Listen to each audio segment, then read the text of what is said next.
오늘 교회 사랑주일 특별한 주일 하나님께서 우리에게 허락하신 말씀은 베드로전서 2장 9절에서 12절의 말씀입니다. 그러나 여러분은 택하심을 받은 족속이요 왕과 같은 제사장들이요 거룩한 민족이요 하나님의 소유가 된 백성입니다. 그래서 여러분을 어둠에서 불러내어 자기의 놀라운 빛 가운데로 인도하신 분의 업적을 여러분이 선포하는 것입니다. 여러분이 전에는 하나님의 백성이 아니었으나 지금은 하나님의 백성이요 전에는 자비를 입지 못한 사람이었으나 지금은 자비를 입은 사람입니다. 사랑하는 여러분, 나는 나그네와 거류민 같은 여러분에게 권합니다. 영혼을 거슬러 싸우는 육체적 정욕을 멀리하십시오. 여러분은 이방 사람 가운데서 행실을 바르게 하십시오. 그렇게 해야 그들은 여러분더러 악을 행하는 자라고 욕하다가도 여러분의 바른 행위를 보고 하나님께서 찾아오시는 날에 하나님께 영광을 돌릴 것입니다. 아멘. 하나님의 말씀입니다.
하나님의 성전이니까 깨끗했으면 좋겠는 마음과 또 습관적으로 주는 마음도 있습니다. 항상 저희는 여기가 교회가 저희 집이려니 하는 마음으로 오늘도 보니까 쓰레기가 있어서 죽게 되었습니다. 예배드리러 가는데 많은 성도분들이 지나가는 길이기도 하고 그래서 또 줍는 게 당연한 거고 성도님께서 다리가 너무 불편하신데 거기에다가 무거운 것까지 들고 가시니 도와드리게 되었습니다.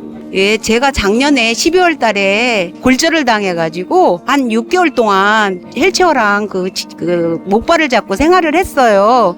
그러다 보니까 아픈 사람들이 더 바라보게 되고 더 도와주게 되고 그 사람들을 보면 좀 안쓰럽게 생각되더라고요. 네, 어떤 도움의 개념이 아니라 제가 할 수 있는 일을 당연히 할 수 있는 일을 한 것입니다. 그냥 그 순간에 예수님이 생각났고요. 예수님이라면 어떻게 하셨을까? 그냥 몸이 반응했던 것 같아요.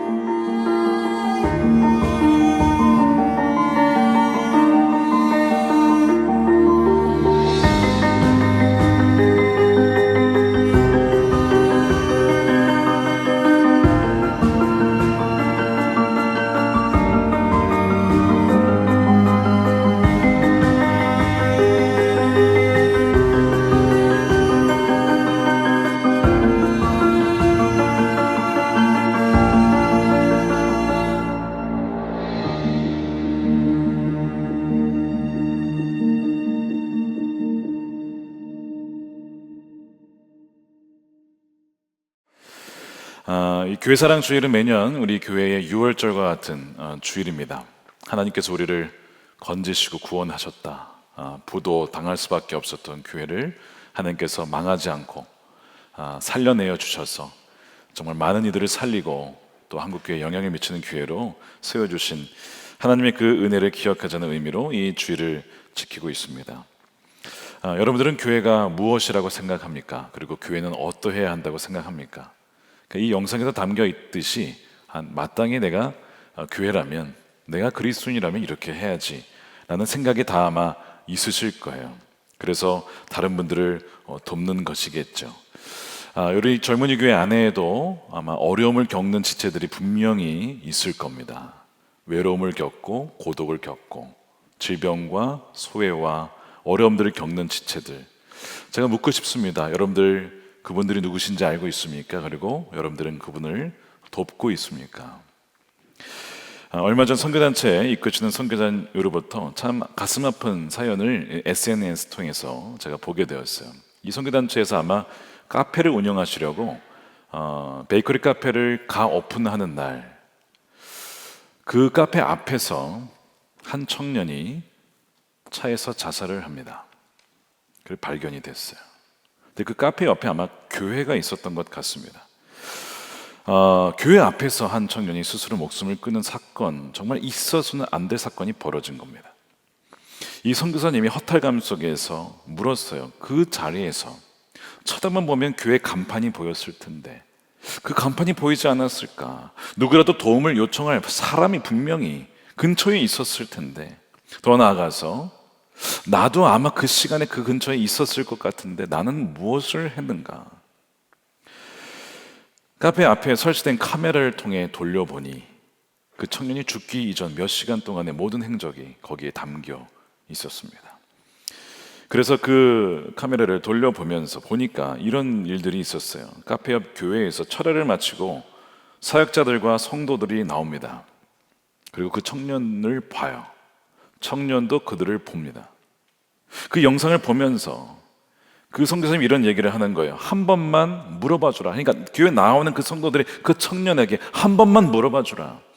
혹시 예수님을 믿으십니까? 교회를 다니십니까? 라고 한 번만 물어봐 주라. 아무도 묻지 않았더라는 겁니다. 분명히 모르는 사람이 그 앞에 있었지만 교회 사역자들이 어느 누구도 물어보지 않았고 교회에 철야를 마치고 나온 사람들 중에 어느 누구도 묻지 않았다는 것.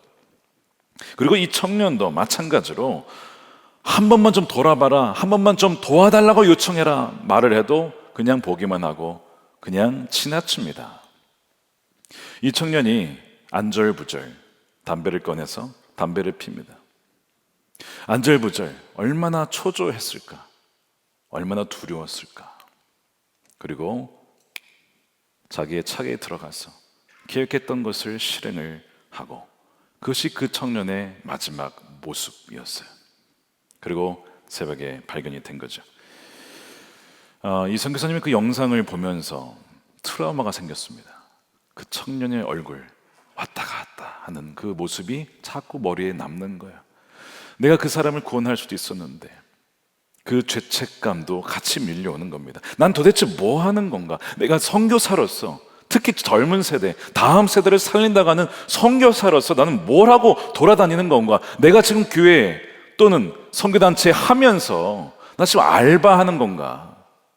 내가 지금 알바하려고 이러는 건가? 이런 생각이 들고, 눈앞에 있는 사람도 붙잡지 못하고 놓치는데 무슨 선교사라는, 무슨 부름을 받았다라고 내가 뭐 하고 있는 건지, 뭐 이런 아마 자책감이 저라도 아마 들었을 것 같아요. 저라도. 그래서 한동안 마음을 잡지 못하고 이렇게 있다가 문득 든 생각이, 그래서 복음을 전해야지.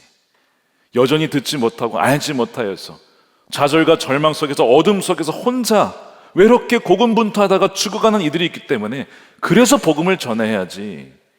그래서 다시 일어나서 마지막 기회, 누군가에게는 이 복음이 마지막 기회다라고 생각하고 복음을 전하자, 뭐 이렇게 글을 올린 것을 보았어요.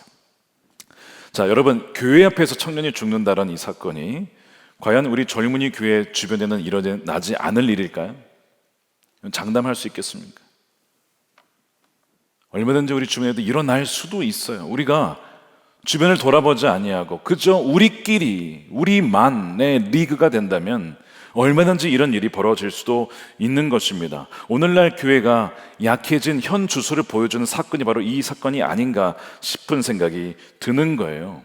외로워서 절망 중에 어떤 상황인지는 모르겠지만 그렇게 교회를 보고도 간판을 분명히 보았을 겁니다. 그러나 교회와 나와 무슨 상관이야 라고 하면서 죽어가는 그 고통스러운 이웃에게 교회는, 우리 젊은이 교회는 어떤 공동체이며 그런 청년들에게 어떤 소망을 지금 전해주고 있는가, 그리고 나는 그들에게 어떤 역할을 하고 있느냐, 우리는 물어야 된다는 겁니다.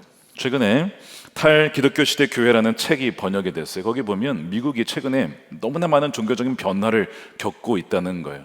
그러니까 영어로 de-churching, 교회에서 벗어나고 있다, 많은 사람들이. 이렇게 이제 원제가 그건데요. 무슨 얘기냐면 미국의 역사를 보게 되면 가장 많은 사람들이 교회에 밀려 들어오고 구원을 받았던 시기가 3번의 시기가 있었다고 합니다. 제1차 대각성 운동 18세기, 그다음에 19세기 제2차 대각성 운동, 그다음에 세 번째가 남북 전쟁이 끝난 그 이후 40년 기간 가장 많은 사람들이 교회에 밀려 들었다고 해요. 왜 전쟁 이후에 사람들이 교회에 몰리는지 아십니까? 평소에는 죽음을 모르고 삽니다. 근데 전쟁을 경험하고 나면 죽는구나, 사람이. 죽으면 나는 어떻게 되는 거지? 여기에 대해서 확신을 갖지 못하니까 신앙을 찾는 거예요. 하나님을 찾기 시작합니다. 암에 걸리고 아프잖아요. 그제서야 죽음이 보여요. 아, 내가 하나님을 떠나 살았구나. 오늘 간증한 우리 민규 형제처럼 그런 마음이 드는 거예요. 그래서 전쟁 이후에는 반드시 부흥이 일어납니다. 여러분, 2차 세계대전 이후에도 미국에 또한 부흥이 일어났었어요. 우리 한국전쟁 마찬가지입니다. 그 이후에 한국교회가 엄청나게 부흥했어요. 바로 죽음을 경험한 세대이기 때문에 그를 준비하고 영원한 생명을 얻기 위해서 몰려든 것입니다. 그런데 문제는 뭐냐면 미국이 지난 25년간 교회를 떠나간 숫자가 그렇게 3번의 시기를 거쳐서 어마어마한 숫자가 구원받았지만 그 숫자와 비교할 수 없는 더 많은 숫자가 교회를 떠나갔다는 것, 그 충격적인 통계를 보여주고 있어요. 지금 젊은이들도 우리 한국의 20대, 30대, 40대 젊은 세대가 10년 만에 절반으로 줄었답니다. 절반으로. 그러니까 우리가 이렇게 모여서 예배하니까 우리는 괜찮겠지가 할 것이 아니라 지금 이 청년이 자살했던 이 사례처럼 우리 주변에서, 아니 어쩌면 우리 지금 공동체 안에도 이런 고민과 갈등 속에 있는 청년들이 있을지도 몰라요. 여러분, 절대로 여러분 혼자가 아닙니다. 어려우시면 도움을 요청하세요. 목사님들 연락하십시오. 저에게도 연락을 하십시오. 절대로 혼자 그 일을 끙끙 앓으며 해결하려고 하지 마십시오. 주님이 여러분과 함께 하시고, 그래서 우리 공동체가 존재하는 것입니다. 교회가 위기를 겪고 있는데요. 여러분, 교회가 무엇입니까? 교회는 건물이 아니잖아요. 교회는 사람들입니다. 여러분들이 교회예요. 베드로전서 오늘 2장 10절에 여러분이 전에는 하나님의 백성이 아니었답니다. 예수 믿기 전에는 하나님의 백성이 아니었죠. 그런데 지금은 하나님 백성이래. 왜요? 예수 그리스도 때문에. 그분께서 우리의 주가 되시고 구세주가 되어주셔서 우리 죄 대신 모든 것을 다 짊어지시고 죽으셨어요. 그런데 그것을 우리는 알 수가 없습니다. 그러나 하나님의 자비하심으로 우리가 그 복음을 이해하게 되었고 듣게 되었고 변하게 되었습니다. 이것은요, 하나님의 자비하심이라는 것이죠. 그래서 전에는 자비를 입지 못한 사람이었지만 이제는 자비를 입어서 구원받은 하나님의 백성, 바로 이들이 교회입니다. 그러니까 여러분들이 교회예요. 또한 교회는 성령이 거하시는 성전입니다. 고린도전서 3장 16절에 우리 함께 읽어보겠습니다. 시작. 여러분은 하나님의 성전이며 하나님의 성령이 여러분 안에 거하신다는 것을 알지 못합니까? 성령은 예수님의 영, 그리스도의 영으로서, 주님은 승천하고 부활하셔서 보좌 우편에 계시지만 그분의 영이 여러분들 안에 계셔서 이제는 주님이 우리 안에 계신 것과 마찬가지라는 거예요. 그러니까 절대로 여러분 혼자가 아니라는 거예요. 그와 같이 버려진 자는 아무도 없어요. 누구야? 예수님을 믿었다라고 한다면 바로 여러분들이 하나님의 성전, 성령이 거하시는 성전이라고 하는 것입니다. 그러면 이 건물은 무엇이냐? 이 건물은 바로 예배당이라고 불러야 마땅합니다. 여러분, 예배당이 중요한 거 아시죠? 예배당 중요합니다. 왜냐? 예를 들면 이런 거예요. 여러분, 카페에 가서 커피를 주문하면 아메리카노를 주문했습니다. 요즘에 겨울에 추워도 얼죽하니까 아이스 아메리카노를 시키곤 하는데, 여러분 그 커피를 시켰을 때에 커피와 커피 컵과 둘 중에 뭐가 중요합니까? 말할 것도 없이 커피가 중요하죠. 근데 여러분, 컵 없이 커피 마실 수 있습니까? 컵 있어야 커피를 마시는 거예요. 마치 예배당과 이 교회, 하나님 백성의 사이가 그렇습니다. 교회 본질은 사람들인데 사람들이 모일 수 있는, 그리고 하나님의 은혜와 그 말씀을 담아낼 수 있는 그릇이 되는 바로 예배당이 있을 때, 이렇게 모여서 예배하고 말씀을 듣고 기도하고 찬양하고 마음껏 소리 질러도 누가 뭐라 할 사람 아무도 없는 바로 이런 곳이 있기 때문에 우리가 주님을 알게 되어지고 말씀을 깨닫게 되는 것이잖아요. 그러니까 예배당은 그런 점에서 너무나 중요한 곳입니다. 어제도 비전센터에서 아이들이요, 겨울 성경학교를 했습니다. 여름이 벌써 다가 겨울 성경학교를 했습니다. 마음껏 아이들이 거기서 놀고 뛰놀며 그 아이들이 교회인데 건물이 있었기 때문에 예배당이 있었기 때문에 거기에서 마음껏 하나님의 은혜를 누릴 수 있었던 것이죠. 그러니까 예배당도 중요한 거예요. 하지만 교회의 본질은 바로 예수님을 머리로 한 주님 안에 한 몸이 된 바로 사람들이 교회라고 하는 거예요. 그래서 교회가 무엇이냐고 했을 때에는 건물이 어떠해야 되냐가 아니라 당연히 그 모인 사람들이 어떠해야 되고 이 세상을 살아갈 때에 어떤 자세와 태도와 가치관을 가지고 살아가야 되느냐. 그래서 한 청년이 방황하다가 죽어갈 때에 교회에는 과연 그 청년에게 무엇을 해줄 수 있고 무엇을 전해줄 수 있으며 그 어둠 속에 있는 청년들을 어떻게 빛으로 건져낼 수 있을지를 항상 고민하는, 그리고 그들에게 다가가는, 사랑으로 품는 공동체가 바로 교회여야 합니다. 저는 젊은이 교회가 바로 그런 교회가 되기를 축복합니다. 베드로 사도가 흩어져 사는 하나님의 백성들에게 보낸 편지가 이 베드로 전서 후서입니다. 여기에 보면 교회의 정체성과 교회의 영향력에 대해서 쓰고 있는데, 이 교회를 뭐라고 이 베드로 사도가 부르냐면 11절에 이렇게 표현합니다. 사랑하는 여러분, 나는 나그네와 거류민 같은 여러분에게 권합니다. 교회를 뭐라고 부르냐면 나그네와 거류민 같아요. 여러분 별로 좋아하는 표현은 아닐 겁니다. 왜요? 우리는 다 대부분 인싸가 되고 싶어하지 아싸 되고 싶어하는 사람 아무도 없을 거예요. 이 나그네와 거류민은 뭐예요? 아싸 아닙니까? 근데 이 베드로 사도는 마치 아싸와 같은 나그네와 거류민이 여러분들이다라고 얘기를 하는 거예요. 실제적으로 로마 제국에서 그리스도인들은 소수였고 마치 아웃사이더처럼 보였습니다. 그 사실입니다. 근데 단지 그 말을 하는 것이 아니고 이 나그네라고 번역된 단어는 이런 의미예요. 거주하는 외국인과 같다, 이런 얘기를 합니다.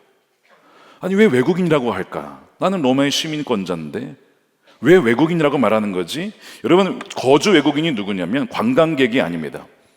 그래서 거기에 살아요. 그래서 거기에 일원이 되어서 직업도 있습니다. 언어도 알고 있습니다. 관계도 맺고 있습니다. 이웃도 있습니다. 그런데 그 나라의 시민이 아닌 사람을 거주하는 외국인이라고 불러요. 우리 주변에도 거주하는 외국인이 있죠. 그렇죠? 우리 조니 전사님도 거주하는 외국인이잖아요. 어디 있어? 조니 전사님. 예? 아유, 할렐루야. 예. 거주하는 외국인이에요. 지금 여기 살고 있어요. 근데 외국인이에요. 너무나 정확한 예입니다. 근데 그리스도인들이 교회가 바로 그와 같다는 거예요. 약간 이거 들으면 나는 시민권자인데 왜 이런 얘기를 할까? 아마 의아할 겁니다. 왜 그러느냐? 여러분, 우리 다 사실은 대부분 다 대한민국 사람 아닙니까? 그런데 우리가 예수를 믿는 순간 우리의 정체성은 첫 번째가 대한민국이 아니고 한국인이 아니고 첫 번째가 그리스도인이다라는 거예요. 그래서 우리의 시민권은 물론 대한민국 시민권이 있지만 첫 번째 시민권은 뭡니까? 하늘나라의 시민권입니다. 그걸 가진 자들이라는 것이죠. 그것이 빌립보서 3장 20절이에요. 우리 함께 읽어보겠습니다. 시작. 그러나 우리의 시민권은 하늘에 있습니다. 그것으로부터 우리는 구주로 오실 주 예수 그리스도를 기다리고 있습니다. 아멘이죠. 나는 하늘의 시민권을 가진 자다. 한번 손 들어보세요. 나는 하늘의 시민권을 가진 자다. 네, 내려도 좋습니다. 가진 것도 같고 아닌 것도 같다, 좀 애매하다라고 하는 분 계세요? 마음속으로 드시기 바랍니다. 마음속으로. 근데 정말 중요한 이슈예요. 내가 하늘에 속한 자로서 나의 시민권이 거기에 있다라고 하는 것을 인지하고 거기에 맞게 살아간다는 것은 너무 중요합니다. 그래서 이 세상에서 살아가지만 또한 이 세상의 많은 것들을 공유하지만 그러나 세상과 너무나 달라서 하나님 나라의 가치관을 공유하기 때문에 세상의 문화를 어느 정도는 거부하고 반대하는 모습들이 반드시 있어야 돼요. 누구에게요? 그리스도인들에게, 그리고 교회에게. 그래서 세상 사람들이 보기에는 어떻게 느껴지냐면 외국 사람처럼, 좀 다른 사람처럼 느껴진다는 거예요. 분명히 거주하는 사람인데 나와는 좀 다르구나, 이렇게 느껴져야 이것이 정상이라고 하는 겁니다. 사실 우리의 마음에는 인싸가 되고 싶은 마음이 있어서 사람들과 똑같이 되려가는 마음이 있어요. 그런데 그것이 잘못되면요, 어떤 마음이 드냐, 어떤 일이 벌어지냐면 세상과 똑같이 살아가게 됩니다. 그리스도인의 맛을 잃어버리게 되는 위험이 있는 거예요. 우리는요, 하늘의 시민권자로서 여기에 일시적으로 거주하는 외국인 같은 마음으로 살아가는 것입니다. 제가 미국에 있을 때 시민권자가 아니고 저는 영주권자였습니다. 그래서 영주권자의 얘기가 정확히 이거예요. 그 나라의 언어도 배우고 문화도 알고 그 나라의 법도 준수합니다. 일도 합니다. 심지어 세금도 냅니다. 세금도 내요. 세금을 냈다가 돌려받기도 합니다. 똑같이 시민권자랑 살아가요. 거기에서 자녀를 키우고 거기서 교육도 받고 다 똑같이 누리다가 하나가 다릅니다. 투표권이 없어요. 투표를 할 수 없습니다. 왜요? 저는 대한민국 시민이니까. 국적이 대한민국에 있기 때문에 투표할 수 없습니다. 또 하나, 영주권이라고 해서 보통 이 permanent residency 이렇게 나오는데 영구 거주할 수 있는 증이 나와요. 근데 영구가 아니고 10년짜리입니다. 그래서 나중에 이걸 갱신을 해야 10년이 또 연장이 돼요. 갱신을 안 하면 10년 익스파이어 되잖아요. 그럼 나가야 됩니다. 왜요? 일시적으로 거주하는 외국인이기 때문에. 그래서 저희 은행 계좌, 이 뱅크 어카운트에 뭐라고 써 있었냐면 영어로 이렇게 써 있었어요. Resident Alien, 번역하면 거주하는 외계인. 아, 갑자기 막 머리가 여기 뒤에서 막 거주하는 외계인. 왜 에일리언이라고 썼냐 이거지. 에일리언. 수많은 다른 단어도 있잖아. foreigner 이런 좀 더 나은 번역이 있잖아요. 왜 에일리언이냐고. 내가 무슨 에일리언 괴물이야? 내가 기분이 나빴는데 그 에일리언을 꼭 그렇게 외계인으로 번역할 필요는 없다라는 것이죠. 그래서 이 11절에 이 거류민이라고 좀 말이 좀 어렵긴 하지만 이것이 바로 foreigner, 외국인 혹은 stranger, 약간 좀 다른 사람. 누가요? 그리스도인들이. 세상 사람들이 보기에는 좀 약간 다르다. 자, 여러분 사실 주일날 오후 3시에 여기 모이는 자체가 그게 굉장히 이상한 거 아시죠, 여러분? 청년이 우린 주일날 가지도 않죠. 보통 사람들은요, 일요일날 주일날 오후에 이 지하에 모여서 이렇게 모여 있는 거 굉장히 이상한 겁니다. 사실 세상이 보기에는 쟤들은 왜 거기 지하에서 뭐 하는 거예요? 쟤들 저기서 답답하게. 이 스트레인저라는 거예요. 스트레인저. 이상한 사람들이네. 좀 기이한 사람들이네. 그래서 오늘 이 9절 말씀에 너희는 하나님의 소유된 백성이다. 이거를 킹 제임스 버전으로 읽어보면 peculiar people이라고 번역했어요. 뭔지 아세요? 기이한 백성들이다. 특이한 백성들이다. 이 의미입니다. 그리스도인들이, 교회가. 세상이 보기엔 그렇다는 거예요. 차이점이 있다는 것입니다. 그래서 우리가 거주하는 순례자로서 여기 살고 있는데 분명히 우리 정체성은 먼저는요, 순례자라는 거예요. 여러분, 우리는요 결국에는 하나님 만나러 가야 됩니다. 다 죽어요. 죄송하지만 우리 청년시대 중단 얘기하니까 좀 죄송하긴 하지만 여러분, 그건 사실입니다. 우리는 언젠가 죽음을 맞이하게 돼요. 우리는 여기 영원히 살지 않습니다. 순례자로서 우리는 지금 본향을 향해 가고 있는 여정 중에 있어요. 여기는 우리의 고향이 아니에요. 우리 본향은 하늘에 있다라고 분명히 말씀하고 있어요. 그러다 보니까 이 땅에서 살아갈 때에 부족하고 뭔가 완벽하지 않습니다. 여러분, 여행 가시면요, 여행 가면 좋죠. 야, 뭐 산도 보고 바다도 보고 맛있는 것도 먹고 좋죠. 근데 여행은 좀 불편합니다. 내가 자던 잠자리가 아니에요. 베개가 아닙니다. 침대가 아닙니다. 내가 쓰는 물건 다 가져오질 않아요. 일부만 가져왔기 때문에 불편한 점들이 많이 있습니다. 그래서 여행을 트래블이라고 하지만 이런 말이 있습니다. 트래블은 트러블이다. 그렇죠? 여행을 하다 보면 트러블이 많이 생겨요. 어려움이 발생합니다. 마찬가지로 우리가 이 땅을 살아가는 것이 여기가 본향이 아니기 때문에 우리의 삶에는 여러 가지 어려움들이 있기 마련이에요. 여러분, 그거 아셔야 돼요. 왜 나에게 이런 일이 벌어지지? 왜 어려움이 있지? 이상하게 여기지 말고 우린 본향이 있지 않기 때문에 불편하고 어려운 일들이 벌어지는 것이 당연한 거예요. 그러면서 우리가 뭘 바라는 거예요? 우리의 본향이 있구나. 하나님, 나의 고향으로 나를 인도해 주십시오 라고 하는 소망을 품게 되는 것이죠. 시편 90편 1절에 이렇게 되어 있습니다. 우리 함께 읽어보겠습니다. 시작. 주님은 대대로 우리의 거처이셨습니다. dwelling place. 우리가 거주하는 곳은 어떤 장소라기보다 하나님 품 안에, 그분 안에 있을 때 우리가 영원히 안식을 누릴 수 있다라고 하는 거예요. 우리 오늘 민경제 간증했지만 그 암의 두려움 속에서도 하나님 안에 있다, 내가 주 안에 있다고 하니까 평안이 왔다고 했잖아요. 주님 안에 있을 때면 우리는 진정 평안을 누리고 내가 본향에 와 있는 것처럼 이 땅을 살아갈 때도 그 평강을 누리게 된다는 것이죠.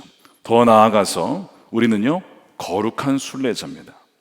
순례자는 순례자인데 세상과 구별된 거룩한 순례자라는 것이죠. 그래서 9절 말씀에 여러분은 택하심을 받은 족속이요, 왕 같은 제사장들이요. 자, 여러분이 택함 받은 거 여러분 믿으십니까? 굉장히 중요한 부분입니다. 여러분이 예수님이 택한 거가 아닙니다. 너희가 나를 택한 것이 아니고 내가 너희를 택하여 세웠노라. 예수님 말씀입니다.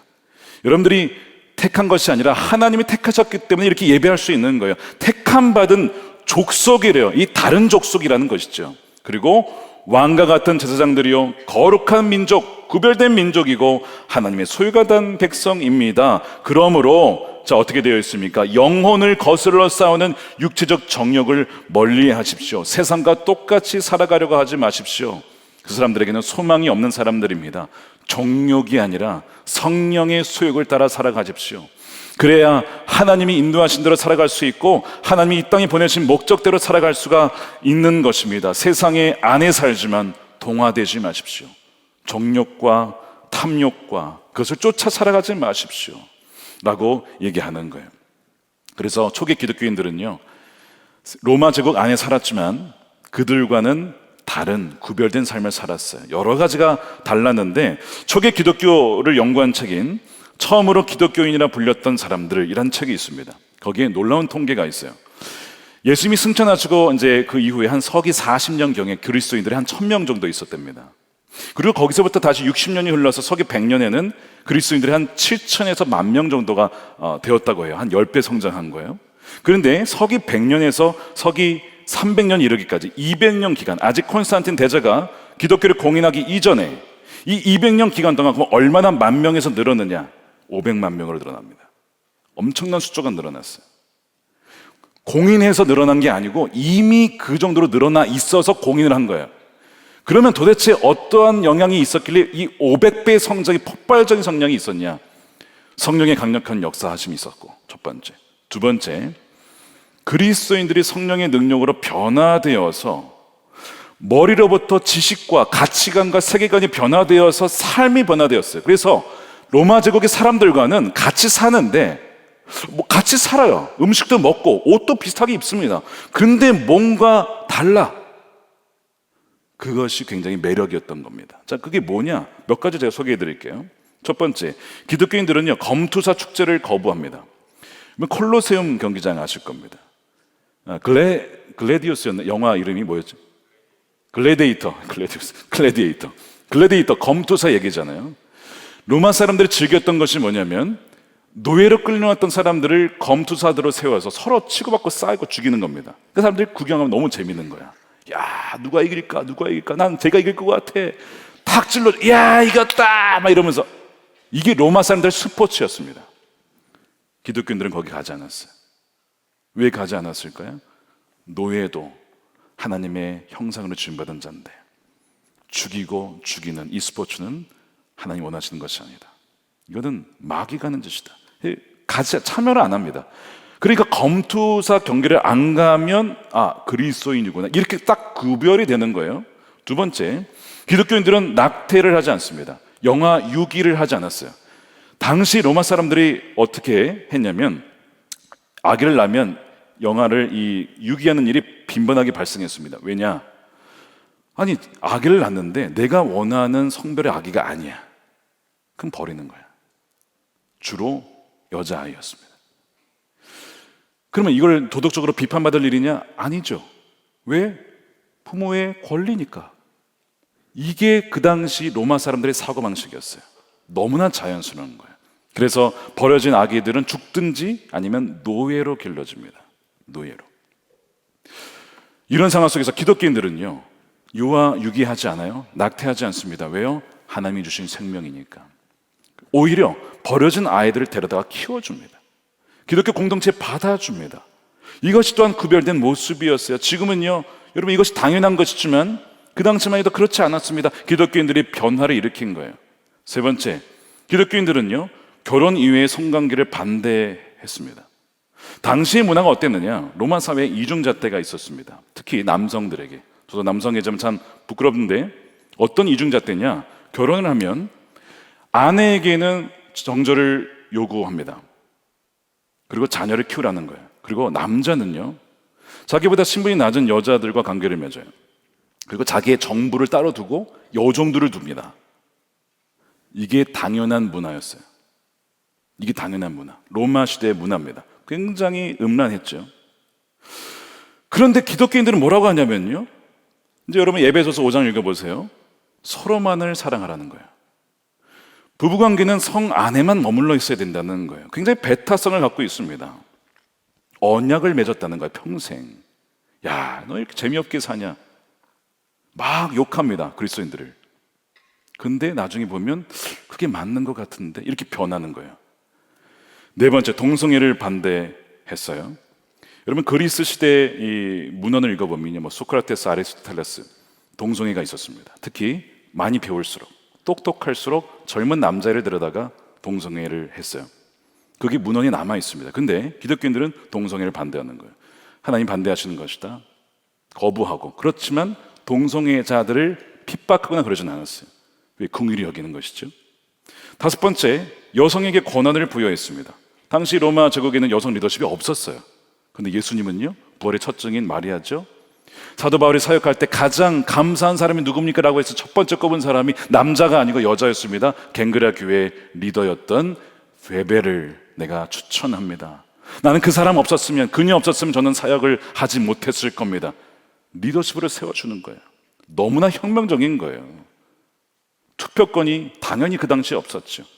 현대사회에 투표권이 생긴 게 여러분 얼마 안 된 거 아시죠? 여성 투표권이. 혁명적인 일이었습니다. 자, 그 다음에 여섯 번째, 모든 인종의 가난한 사람들을 섬겼습니다. 환대를 베풉니다. 지금 뭐 당연한 일이라고 여겨지는데 당시엔 그렇지 않았어요. 로마 제국 사람들은 돕긴 도왔지만 자신의 친인척만 도왔지 나와 상관없는 사람들은 무관심했습니다. 죽든지 말든지 나와 무슨 상관이야. 그런데 기독교인들은요, 자기네 가족만이 아니고 전혀 상관없는 다른 민족과 사람들을, 가난한 사람들을 돕는 거예요. 로마 사람들은 이걸 본 적이 없어요. 전염병 시대에 심지어 가족도 버려두고 도망가는 판에 그리스도인들은 자신과 상관없는 이들도 도와주니까, 아니 쟤들은 왜 저러고 사냐라고 하면서도 나도 도와달라 요청을 하는 거죠. 그러면서 기독교가 퍼져나가기 시작합니다. 왜 이렇게 했냐고요? 모든 사람들은 하나님의 형상대로 지음받은, 아까 우리 워십할 때 아까 이렇게 했나? 이렇게 하던데, 창조 지음받은 존재임을 믿으니까 아무리 천하고 계급이 낮고 어떤 인종을 태어났어도 다 하나님의 귀중한 피조물이야. 여러분 인권의 개념이 이미 그때 있었다고요. 여러분 마틴 루터 킹 목사님이 흑인의 삶도 중요하다. 미국이 얼마 전에도 블랙 라이브스 매터라고 흑인들의 삶은 중요합니다 투쟁하거든요. 아직도 인종차별이 있어요, 미국에. 아직도. 근데 그 당시에 1960년대에 마틴 루터 킹이 대단한 혁명을 일으켰다라고 하지만 여러분 사도 바울이 이미 수천 년 전에, 2000년 전에 이미 그 얘기를 했어요. 오네시모, 빌레몬에게 오네시모 당신의 종인데 종으로 여기지 말고 당신의 형제처럼 대해 주십시오. 사랑하는 형제로 대해 주십시오. 이런 말도 안 되는 그 얘기가 이미 사도 바울을 통해서 전해주고 있었다고요. 여러분 기독교는요 엄청난 혁명이었습니다. 마지막으로 일곱 번째, 기독교인들은요 오직 주님만 믿고 죽음도 두려워하지 않습니다. 그 당시 로마 제국 사람들은 많은 신을 믿었어요. 그리스 로마 신화 나오는 신들을 다 믿었어요. 다신론자들. 근데 기독교인들은요 안 믿었어요, 이들을. 그래서 별명이 뭐냐면 기독교인들의 별명이 무신론자. 기독교인들이 별명이 무신론자였어요. 왜 무신론자예요? 로마 신들을 안 믿으니까. 근데 이상한 나사렛 예수라는 자를 신으로 믿더라. 그게 독특한 점이었습니다. 그 다음에 죽음을 두려워하지 않아요. 왜 그럴까요? 부활신앙 때문에. 부활신앙 때문에. 핍박을 당하고 사자밥이 되어도 살려달라고 막 비는 것이 아니라 담대하게 죽음을 맞이하는 그 모습을 보면서 로마 사람들이 놀라는 거예요. 도대체 저 사람들 안에 뭐가 있길래 저렇게 담대하냐. 그래서 갈레노스라고 하는 2세기 이교도 작가가 그리스도인들 높이 평가를 하면서 이런 얘기를 해요. 그리스도인들의 죽음 앞에서도 잃지 않는 용기는 가장 고귀한 미덕이었다. 당시 사람들과 기독교인들은요, 같이 살았지만, 로마 제국에 살았지만 구별된 삶을 살았기에 처음에는 이상하다, 외국인 같이 좀 너무나 우리와 다른데, 그런데 우리랑 비슷한 면도 있어, 우리의 옷을 입고 우리의 음식을 먹고 똑같이 그렇게 살아, 근데 뭔가 달라, 이렇게 여기면서 그들의 삶의 매력을 느끼면서 끌린 것이죠. 그러면서 예수님에 대해서 알게 되고, 예수님이 죽으시고 부활하셔서 우리에게 영원한 생명 되시고 그 있다는 것을 사람들이 알게 되면서 폭발적으로 성장을 하게 된 거예요. 자, 그럼 질문은 이겁니다. 왜 지금 교회가 약해지고 죽어가는가? 왜 지금 교회가 이 초대교회의 모습을 잃어버린 채 죽어가느냐? 여러분, 답은 분명합니다. 지금은요, 정확히 이것과 반대로 행하고 있습니다. 어떤 식으로요? 세상과 다르기보다는 세상을 너무 닮아가고 있어요. 자발적으로 세상의 종노릇을 합니다. 우리 좀 잘 봐주세요. 권력에 급신거리기도 하고, 어떻게 하면 우리가 세상에 좀 받아들여질 수 있을까 싶은 마음으로 나가기도 합니다. 때로는요, 그리스도인들이 다 그렇지는 않지만 안 믿는 사람들보다 더 탐욕적일 때가 있고, 정욕적으로 나갈 때도 있고, 스캔들을 벌이기도 하고, 이런 것들이 맛을 잃어버린 모습, 결국에는 세상에 밟히는, 이것이 분명한 이유인 것이죠. 그래서 여러분, 이 젊은이 교회가 너무 중요한 것이, 지금 이렇게 빛을 잃어가고 또한 맛을 잃어가는 이 세상 속에서 여러분들이 세상 속으로 들어가서 그 맛을 회복할 때에 여러분들을 통해서 주위에 있는 청년들이 죽어가다가도, 나 예수님 믿어도 될까? 나 교회 가도 될까? 당연하지. 내가 그렇게 너를 위해서 기도했는데 와야지. 바로 여러분들을 통해서 그들이 살게 되는 것입니다. 여러분들 한 명 한 명을 통해서, 이 공동체를 통해서 그런 일이 일어나기를 축복합니다. 교회 그리스도인들은 세상의 빛이었다는 거예요. 그래서 구별되었지만 도피하거나 세상에서 도망간 자들이 아니었습니다. 무인도에 산 것도 아닙니다. 수도원에 들어간 것도 아니었어요. 아니요, 로마 제국 안에서 살았어요. 그런데 다른 삶을 살았다는 것이죠. 자, 그래서 오늘 12절 말씀에 이 말씀이 나와요. 여러분은 이방 사람 가운데서 행실을 바르게 하십시오. 자, 여러분들 이제 학교에서, 직장에서 안 믿는 사람들과 같이 살잖아요. 근데 거기에서 뭐라고 하냐면 여러분들의 삶을 바르게 해야 됩니다 라고 얘기하는 거예요. 지금 그렇게 해야 그들은 여러분더러 악을 행하는 자라고 처음엔 욕합니다. 왜? 너무 다른 모습 때문에. 너 왜 예배 드려? 일하라니까. 너 왜 그런 물질 가지고 왜 이상한 데 쓰고 그래? 왜 성교한다고 왜 쓸데없이 그런 일을 해? 막 욕하다가도 여러분의 바른 행위를 보고 섬기고 베풀고 용서하고, 그런 행위를 보고 그들도 하나님께 영광을 돌리게 된다는 거예요. 여러분들의 삶을 통해서 변화가 된다는 겁니다. 그래서 그 당시 로마 제국에도 너 검투 경기 안 봐? 영화 여기 안 해? 야, 미련한 거야. 왜 낳는다고 다 키워? 골라 키워야지. 야, 남자들이 키워야 되는 거야. 아니면 여자를 키워야 되는 거야. 골라 키워야지. 이러다가 나중에 그래, 생명이 그냥 태어나는 건 아니지. 그렇게 알게 된 이들이 변화되어서 하나님을 알게 되고 하나님께 영광을 올리게 되는 거예요. 이 말씀을 예수님도 비슷한 얘기를 하셨어요. 마태복음 5장 14절과 16절을 함께 읽어보겠습니다. 시작. 너희는 세상의 빛이다. 산 위에 세운 마을은 숨길 수 없다. 이와 같이 너희 빛을 사람에게 비추어서 그들이 너희의 착한 행실을 보고 하늘에 계신 너희 아버지께 영광을 돌리게 하여라. 여러분들이 누구라고요? 세상의 빛이라고. 여러분들이 세상의 빛이기 때문에 그 빛으로 사람들이 그걸 보고 아버지께 나오는 거예요. 너무나 중요한 사명을 갖고 있죠. 이 착한 행실은 바로 선행이죠. 선행. 그래서 교회가 될 때에 바로 세상은 주님을 알게 됩니다. 지난주에 한 성도님의 이야기를 제가 듣게 되었어요. 이분이 어릴 적부터 부모님의 학대와 폭력을 받으면서 살았습니다. 그래서 초등학교 때부터 목숨을 끊는 것이 소원이었다고 해요. 학교에서 왕따였습니다. 손가락질 당하고 무시와 차별을 당하면서 살아왔어요. 실제로 14살에 시도를 하다가 실패를 해요. 그리고 17살에는 심지어 악한 영을 보기도 합니다. 그 이후로 수차례 악한 영에 목이 졸리기도 하고 죽음 직전까지 가는 이런 일을 겪었어요.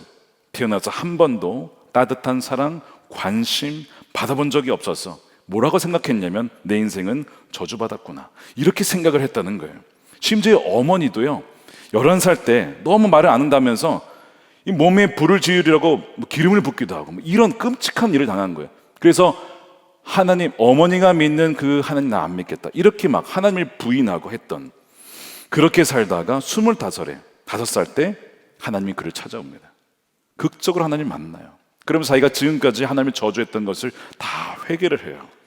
그런데 마땅한 교회를 찾기가 어려웠던 거예요. 어떤 교회를 가면 이런 얘기를 듣는 겁니다.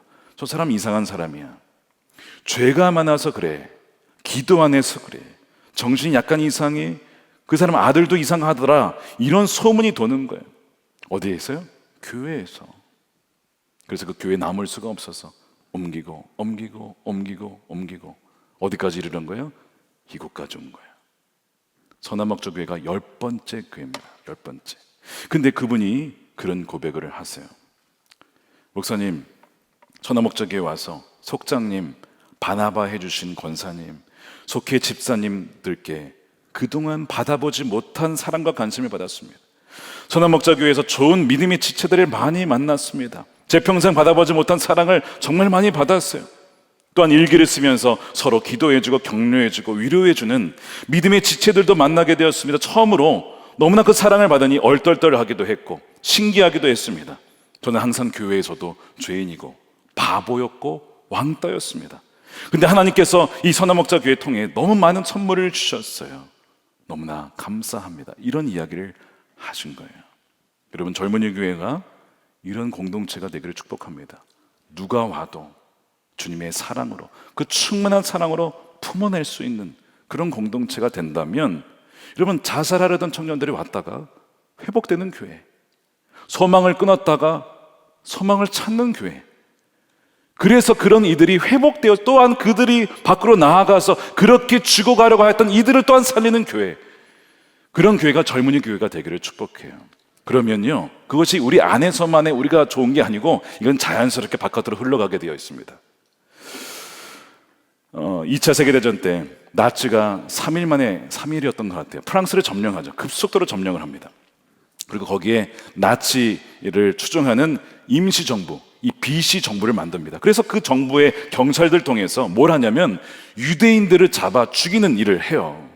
그래서 이 프랑스의 나치 정부, 이 정권의 사람들이 프랑스 정찰을 통해서 유대인들을 찾아내기 시작합니다.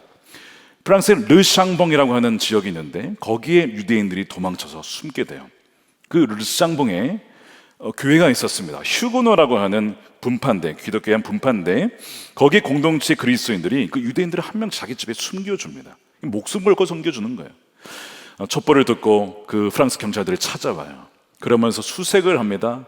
안 나오거든요. 그래서 이 리더였던 이 트로메 목사님을 잡아다가 추궁을 합니다. 유대인들을 어디 숨겼냐 이거야. 막 욕하면서 내어놓으라고. 그래도 안 내놔요. 그러다가 한 명이 발각됩니다. 그래서 그 사람이 끌려 나와서 이제 죽음의 수용소로 끌려가는 거예요. 버스에 태웁니다. 근데 그 마을 사람들이 사실은 다 그 장면을 보고 있어요.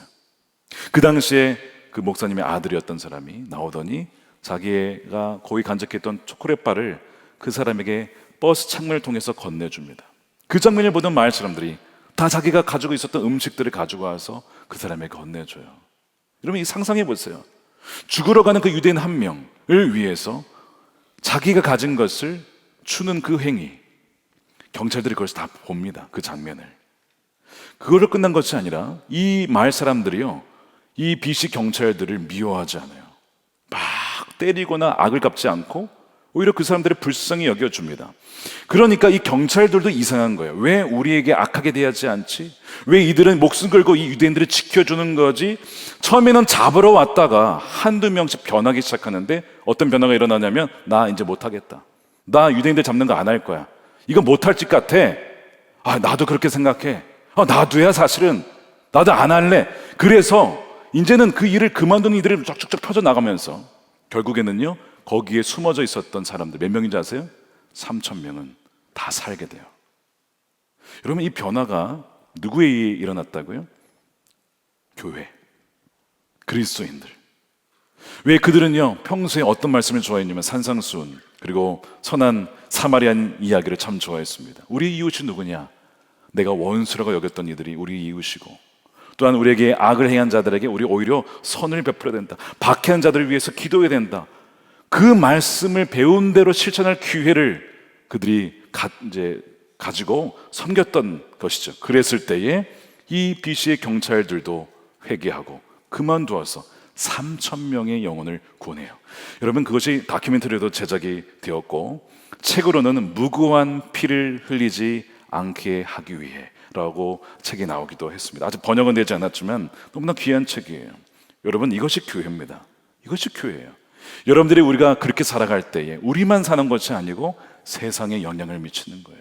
세상의 사람들을, 또한 방황한 사람들을 주기로 인도할 수 있는 것이죠. 우리가 오늘 교회 사랑 주일로 드리면서 기도하는 것은, 주님, 우리가 다음 세대와 소외된 이웃들과 또한 북한과 열방을 품고 나아가는 선교적인 공동체로 우리 젊은이 교회가 나아가게 하여 주시옵소서.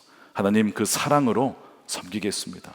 주님, 우리를 택하여 주셨고 우리를 하늘의 시민권자로 삼아주셨사오니 그 사랑으로 사랑하겠습니다. 그렇게 믿음으로 나아가는 여러분들의 삶이 되시기를, 젊은이 교회가 되기를 주님의 이름으로 축원드립니다. 우리 함께 기도하겠습니다. 우리 함께 기도할 때, 주님, 우리가 세상을 너무 닮아 있었던 것은 아닌지 이 시간 고백합니다. 주여, 우리를 불쌍히 여겨주십시오. 우리가 회개할 때에 우리 안에 세속적인 생각과 탐욕적인 마음들을 깨끗이 제거해 주시옵시고, 다시 한번 택함받은 족속으로서 거룩한 민족으로서 거기에 합당한 삶을 살아갈 수 있는 힘과 능력을 우리에게 부어 주시옵소서. 여전히 하나님, 공동체 안에도 소외받고 소외된 이들이 있을 수 있습니다. 주여, 그들에게 다가가게 하시고 그들의 고민을 들어주게 하시고 그들을 위해 기도하게 하여 주셔서 치유와 회복이 일어나는 공동체가 되게 하여 주시고, 그것이 이 교회 내부에서만이 아니라 외부에도, 우리 주변에도 주여 흘러나갈 수 있는 그런 공동체가 되게 하여 주시옵소서. 우리 함께 동성으로 기도하겠습니다. 아버지 하나님, 감사합니다. 하나님, 젊은이 교회가 진정 그런 교회가 되기를 원합니다. 아버지의 사랑으로 섬기며 아버지 그렇게 나아가는 교회가 되게 하여 주시옵소서. 아버지 하나님, 우리 힘으로 살아갈 수 없습니다. 우리에게는 그런 사랑이 없지만 택함받은 족속으로서 거룩한 왕과 같은 제사장으로서 거룩한 민족이요 하나님의 소유된 백성으로서 살아갈 때에 아버지 하나님, 그 믿음대로 살아가게 할 줄로 믿습니다.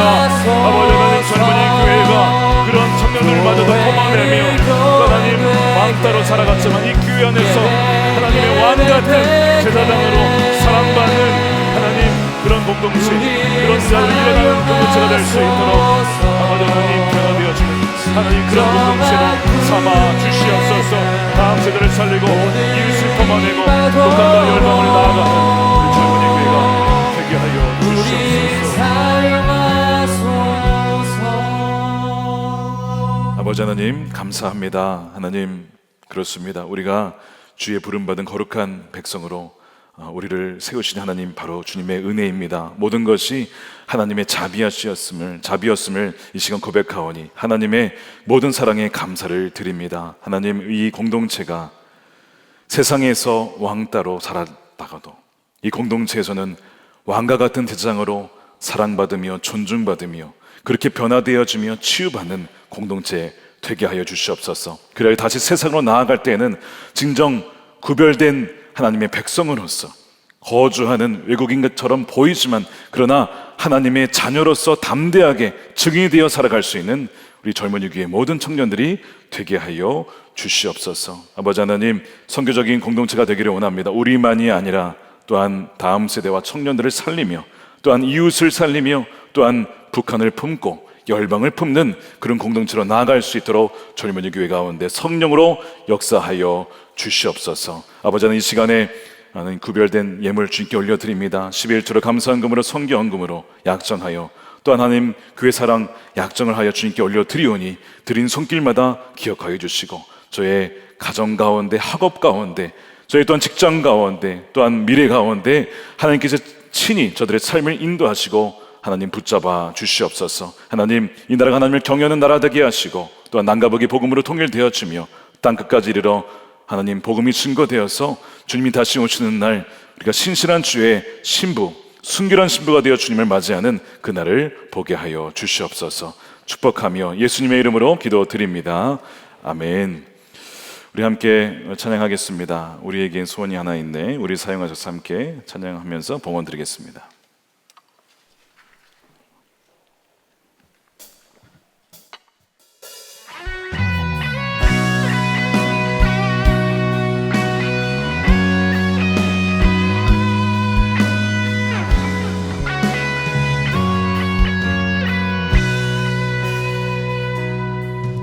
우리에겐 소원이 하나 있네.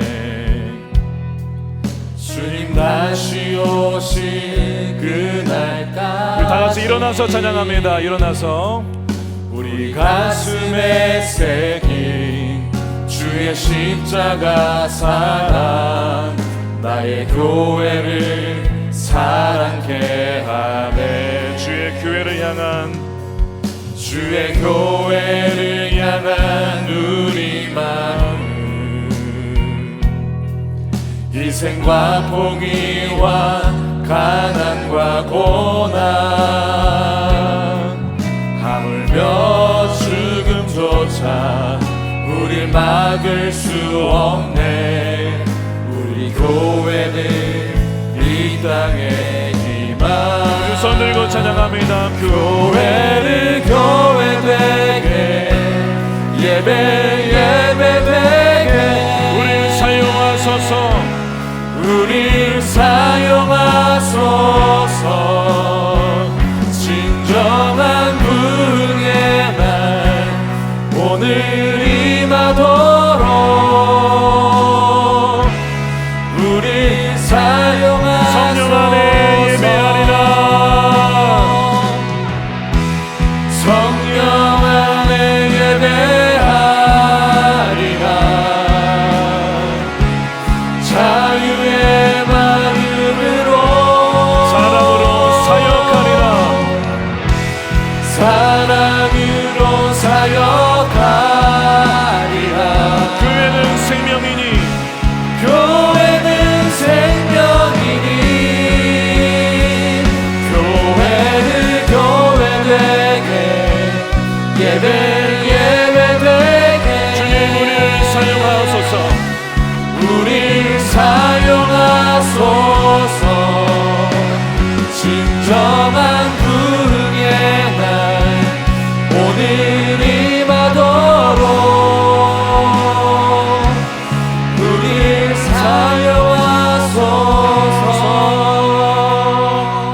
기도하겠습니다. 이제는 예수 그리스도의 크신 은혜와 아버지 하나님의 사랑과 성령님의 감화감동 교통하심이 교회를 교회되게, 또한 거룩한 순례자로서 이 땅을 살아가기로 다시 한번 결단하는 사랑하는 우리 모든 젊은이 교회 지체들 머리 위에 저들의 가정과 일터와 또한 학업과 저들의 미래 가운데 영원히 함께 하시기를 간절히 축원하옵나이다.